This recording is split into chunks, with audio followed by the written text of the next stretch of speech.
Денеска специјалното јавно обвинителство ја доби првата пресуда.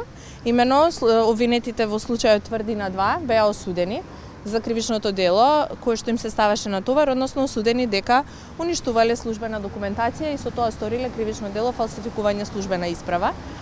Ваквата осуда на судот е во рамки на нашите очекувања. Ние неколку пати до сега повторивме дека имаме цврсти докази и тоа се потврди со одлуката на судот.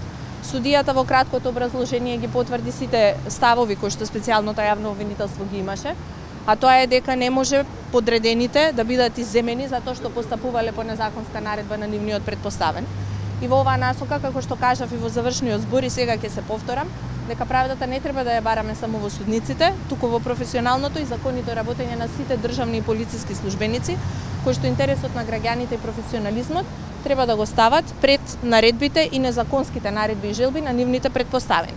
Во оваа насока изразуваме задоволство што барем за овој случај правдата излезе на виделина и очекуваме ваквиот тренд да продолжи и за другите случаи за кои што специјалното јавно обвинителство има поднесено обвинение. Завршните зборови рековте дека барате максимална казна за судот за Горан Груевски, дали ќе поднесете жалба до апелација?